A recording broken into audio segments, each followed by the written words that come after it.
I'm Bob Mehsikomer here. Hey, listen, I've got a gentleman in the booth right now that is no stranger to me. I'm telling you flat out, Scotty and I have been around together for 30 years, virtually 30 years. Scotty was co-host with me on my radio show over Simply Fishing on the Fan over in Minnesota.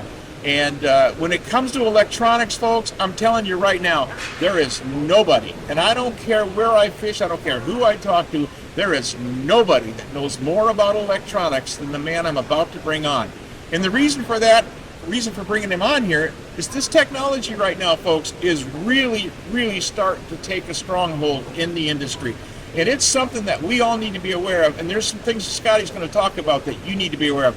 Good morning, Scotty. Welcome to the show. How you doing, young man? Good. Man, it's been a long time. Doing really good. Really good.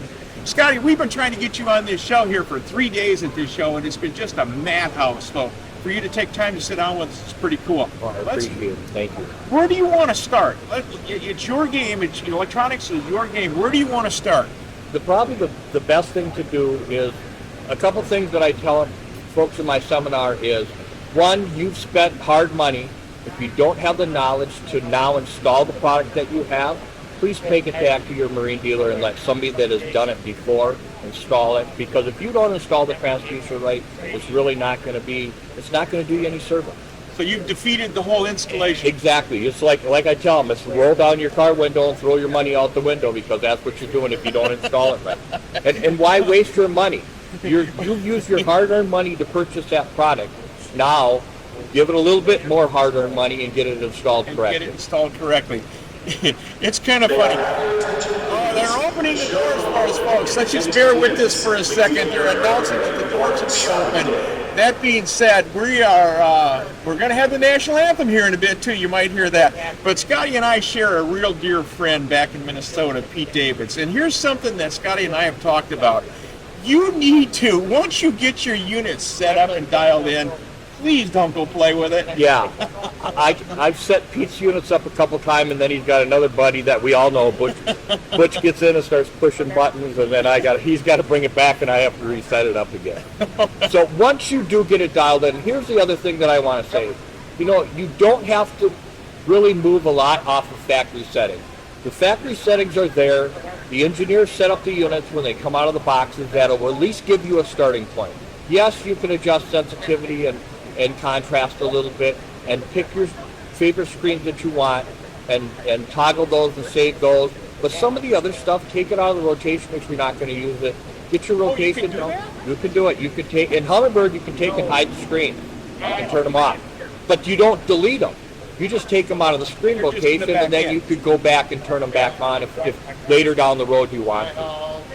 Misconceptions, conceptions. What are cone angles? What are we seeing? Let's start with the biggest elephant in the room right now. Okay. Live scope or that technology. Let's talk about that, because the thing with live scope, and it's got some controversy behind it. In fact, that was probably one of the number one questions I have gotten the last 4 days is, what's your belief on live scope? And I tell the people, here's the thing that I tell them. I say, use it as a learning tool. You're getting information you didn't have before. Learn it to scan around and see how those fish are positioned on pieces of cover. Because before, you would go up to a weed point, you would try to put your jig or whatever bait you were fishing on top of the weed, and then get it to the front and drop it down. Now you can see exactly where those fish are positioned. Are they positioned up on top of the weeds? Are they sitting in front of the weed? Are they sitting at the base of the weed? Are they sitting away from the weed? You get all that now. But there's so many guys, there's been guys that I have fished with that you're with them for a 4 or 5 hour day and they never look up. They're constantly looking at that screen. They're concentrating on that screen because they're doing this deal. They make their cast, they watch the lure. Oh no, fish didn't react to it. Quick, wind it in, make another cast.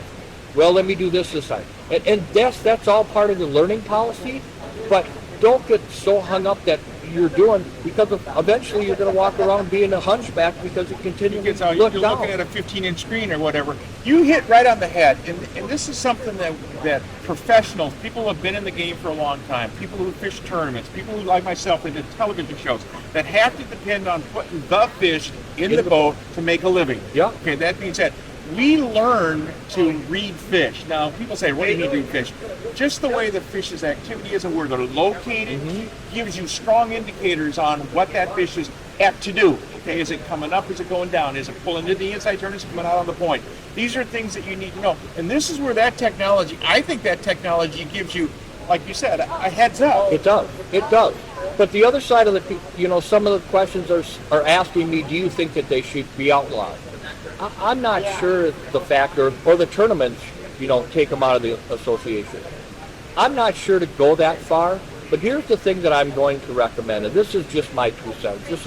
This is my thinking, is that if you are using any one of the 3, be it live target, live scope, or mega live, use a little bit more conservation with it. Oh, absolutely. Use a little bit more conservation with it, because they are putting the odds in your favor.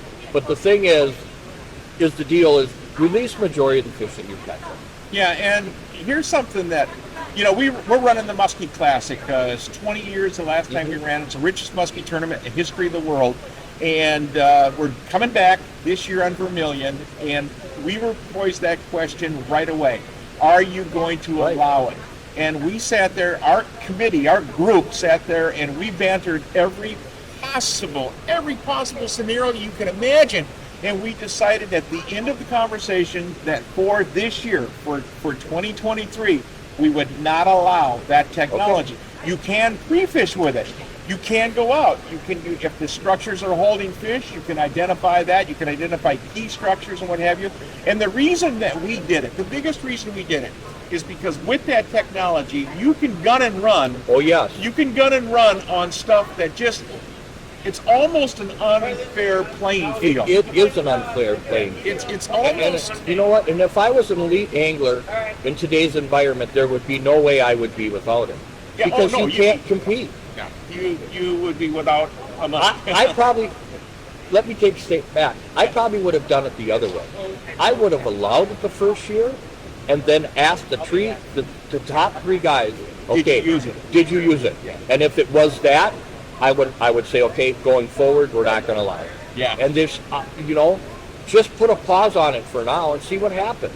Well, I know there's a lot of people that are out there right now that are concerned about it. It is. When we run our tournaments, our bass tournaments, I kid you not, people are pulling up today with $100,000 boats. Yep. And $15,000 worth of technology hanging on the front. Exactly. $15,000 hanging out there. And you catch a fish. And you got to ask yourself, where does it stop? Where does the fish have a fair shot in this whole equation? And the only thing I can say in that whole equation that fish has a fair shot is that you practice catch and release. Yeah, you're right. You're right. But with every fish we catch, we impact the resource. We do. And you saw it with ice fishing when, let's use Pelican Lake up in Orr. Okay, Yep. Pelican Lake up in Orr was a superb lake. Ice fishermen found it. Ice fishermen got out there, and they realized that they can move around with portability and stuff. And they really put a dampener on that system. Now they lost interest in it. Now the system is back again. Right. They do cycle, but we as anglers forget that consumption should be the least part of what we're doing. Exactly. Enjoyment should be what we're trying to get. Exactly. So you know what? I think some tournament, especially the major tournament directors, have some decisions to make farther down the road of, are they going to continue to allow it? Are they going to put restrictions on it? Or are they just going to make it fair game to say, do what you can do? Because again, it's available to anglers. Yeah. Do you restrict it or do you not restrict it? My gut feeling is they're probably going to slide on the side of probably eventually phasing it out. And mainly because right now they're looking at the financial side of it. Yep. These manufacturers that make this stuff are throwing money at these people to make sure that those things are on the boat so they can sell units. Or sponsoring. That's what I'm talking about. Yep. That money comes in one way or the other, Yep. whether it's on the boat that it's on or on the event that's holding it.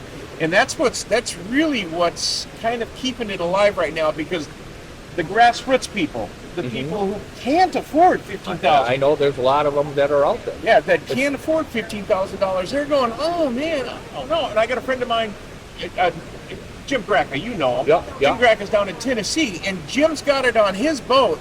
And we'll sit there and talk on the phone, and I'll ask Jim, I'll say, Jim, you were out, were you using your technology? And he goes, you know something, I can be honest with you. It was fun at first, but I'm kind of like losing it. Well, I'm really not using it like I used to. Here's the thing that I want to say also. I completely got out of the bigger money tournaments now, and I'm just fishing some buddy stuff. And there were a couple tournaments that I didn't even take the cover off the unit. I didn't even plan on using it that day. Yeah. And I won one of those tournaments. Yeah. So I mean, it's cutting edge technology, but you don't have to completely bank Depend on it. You can either select to use it or not select to use it. And you know what? The one tournament that I won, I just went back and fished the things that I knew that I had a winning chance at doing. And I struggled to catch fish all day. And I kind of thought, should I turn it on and once or twice a day? And I just said no. I just said, you know what? I'm going to slow down. I know I'm in a place where these fish are going to eventually show up. I just got to be here when they show up. And they eventually did. About an hour and a half left in the tournament. They eventually did, and I put a limit on the boat for 15 minutes, and it was done. Hey folks, it is about to get loud in here. They're opening the doors. They're going to let people come in. It was my pleasure to have Scotty on the show. I hope you enjoyed a little bit of this banter that we were talking about electronics, because it is a big thing in the industry today. It's technology, and technology advances the sport. Let's be serious about it. But Scotty hit on a key thing. If you're going to be depending on this stuff, if you're going to use it all the time, think of conservation. Make sure these fish are going back in sound, solid condition, because if we don't, this technology that we're using right now, it's going to kill us. So as a sport, so we want to make sure that we don't do that. It's been my pleasure to have Scotty Petersen, longtime friend, on the show. Like I said, Scotty was a co-host with me over on The Fan on our radio show for years. So, and he is, I kid you not, his lower third says master. He is a master of electronics. Scotty Petersen, folks, thanks for coming on. I hope you had a good time as I did. And let's do it again. You got it. Alrighty, folks. We'll be right back with yet another one. Once the doors open, it's going to get really loud in here. Bye-bye.